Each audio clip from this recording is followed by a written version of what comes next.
بسم اللہ الرحمن الرحیم نحمدہ ونصلی علی رسولہ الکریم اما بعد۔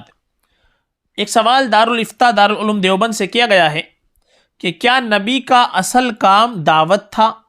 یہ سوال کا عنوان ہے۔ سوال کیا ہے پہلے ہم آپ کو وہ پورا سناتے ہیں، اس کے بعد دارالفتاء سے اس کا کیا جواب دیا گیا ہے وہ ہم آپ کو سنائیں گے۔ سوال: کچھ تبلیغی لوگ کہتے ہیں کہ دعوت نبی کا اصل یعنی مین کام تھا، دوسرے کام جیسے کہ تعلیم یا تصوف اصل کام نہیں تھے، کیا یہ صحیح ہے؟ جزاک اللہ خیرا۔ جواب: بسم اللہ الرحمن الرحیم۔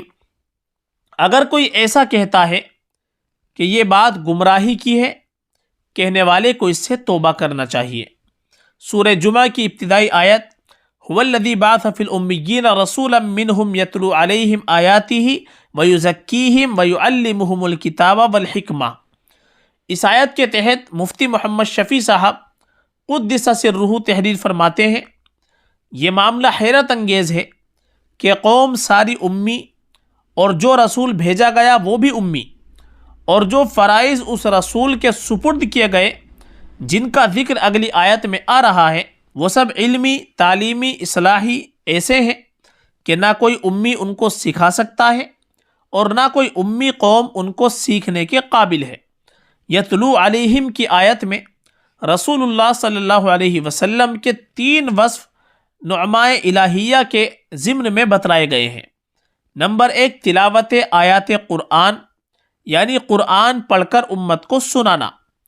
نمبر 2، ان کو ظاہری اور باطنی ہر طرح کی گندگی اور نجاست سے پاک کرنا، جس میں بدن اور لباس وغیرہ کی ظاہری پاکی بھی داخل ہے، اور عقائد، اعمال اور اخلاق اور عادات کی پاکیزگی بھی۔ تیسرے، تعلیم، کتاب و حکمت۔ یہ تینوں چیزیں امت کے لیے حق تعالیٰ کے انعامات بھی ہیں اور رسول اللہ صلی اللہ علیہ وسلم کی بعثت کے مقاصد بھی۔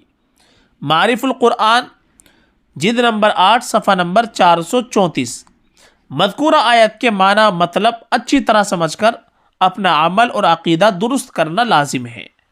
واللہ تعالی عالم۔ دارالفتاء دارالعلوم دیوبند۔